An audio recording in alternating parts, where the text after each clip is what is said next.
গতকালকে আমার হাজবেন্ড আমাকে আর আমার মেয়েকে নিয়ে গিয়েছিল বাহিরে হাওয়া খেতে। শুধু হাওয়াই খাইনি, সাথে আরো অনেক কিছু খেয়েছি। সেই সব মিলিয়ে থাকছে আজকের এই ভিডিওটা। হ্যালো এভরিওয়ান, আসসালামু আলাইকুম, welcome to my another new blog video. আশা করছি যে যেখান থেকে ভিডিওটা দেখছেন সবাই আলহামদুলিল্লাহ খুব ভালো আছেন। ভিডিওটা ভালো লাগলে স্কিপ না করে সম্পূর্ণ ভিডিওটা দেখবেন। যাওয়ার পথে এখানে একটা ঝালমুড়িওয়ালা ছিল, তো আমার হাজবেন্ড আমাকে জিজ্ঞেস করছিল যে আমি ঝালমুড়ি খাবো কি না। তো আমি তো ঝালমুড়ি ফুচকা এগুলো খেতে খুবই পছন্দ করি, তো আমি বলেছি যে হ্যাঁ খাবো।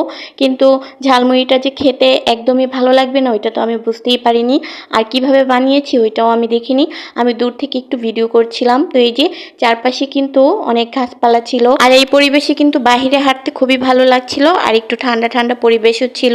আর বিকেলবেলা যেহেতু রোদ পড়ে গিয়েছিল, তো তখন কিন্তু বাহিরে ঘুরতে হাঁটতে একদমই ভালো লাগে। তো এই যে এখানে হচ্ছে ঝালমুড়িটা বানানো হয়ে গিয়েছে। তো এই যে আমি হচ্ছে ঝালমুড়িটা নিয়ে নিলাম। ঝালমুড়ির চেহারা দেখে বোঝা যাচ্ছে যে খেতে একদমই ভালো লাগবে না, কিন্তু তখন আমি ওইভাবে খেয়ালই করিনি। যখন নাকি আমি একটু মুখে দিয়েছি তারপরে আর একদমই খেতে ইচ্ছে করছিল না, তো আমার হাজবেন্ডকে আমি এই ঝালমুড়িটা খাইয়ে দিয়েছি। তারপরে এই যে সামনে হাঁটতে লাগছিলাম, তারপর দেখি যে চারপাশে ক্ষেতের মধ্যে অনেক শাকসবজি লাগানো হয়েছে। আর এই যে এই আঙ্কেলটা হচ্ছে এই শাকসবজি ক্ষেতের মধ্যে পানি দিচ্ছিল, তো আমি আবার একটু দাঁড়িয়ে ভিডিও করে নিয়েছি। দেখতে কিন্তু খুবই ভালো লাগছিল, আর শাকগুলো মাশাআল্লাহ খুব সুন্দর হয়ে উঠেছে। তো এই যে এখানে কিছুক্ষণ ভিডিও করে তারপরে আবার সামনে যেতে লাগছিলাম। সামনে গিয়ে দেখি যে এক প্রতিবন্ধী ছেলে পপকর্ন বিক্রি করছিল।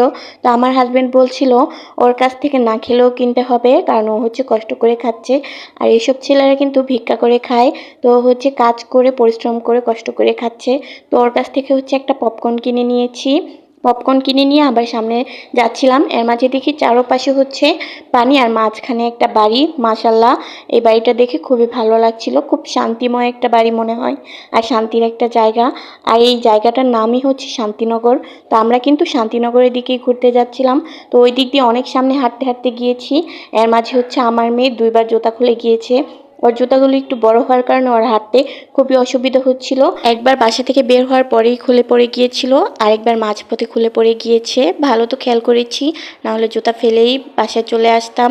তো এই যে তারপর হচ্ছে হাঁটতে হাঁটতে এখানে একটা চিপসের দোকান দেখি, আর আমার মেয়ে তো চিপস না নিয়ে আসবেই না, দোকানের সামনে গিয়ে দাঁড়িয়ে আছে। তো ও এখান থেকে হচ্ছে ওর জন্য একটা চিপস নিয়ে নিয়েছি। চিপস নিয়ে তারপর আবার হেঁটে হেঁটে ও একাই চলে যাচ্ছিল। এই দিক দিয়ে সামনে হচ্ছে আবার আমার ছোট বোনের হাজবেন্ডের দোকান। তো এই দিক দিয়ে যাওয়ার সময় আমার হাজবেন্ড আবার ভাইয়ের সাথে দেখা করে, ভাইয়া আবার আমাকে একটা আইসক্রিম দিয়ে খাওয়ার জন্যে। আর হচ্ছে হাঁটতে হাঁটতে অনেকটা পথ যাওয়ার পর পা ব্যথা হয়ে যায়। তারপরে একটা অটো নিয়ে আমি আবার আমাদের বাসায় যাই। বাসায় দেখা করে আব্বু আম্মু ভাইয়ের সাথে সবার সাথে দেখা করে তারপর আবার আমাদের বাসায় আসি। আজকের ভিডিওটা এ পর্যন্তই। সবাই ভালো থাকবেন, সুস্থ থাকবেন, আর আমার এই ভিডিওটা ভালো লাগলে অবশ্যই লাইক কমেন্ট শেয়ার করে দিবেন। আল্লাহ হাফেজ সবাইকে।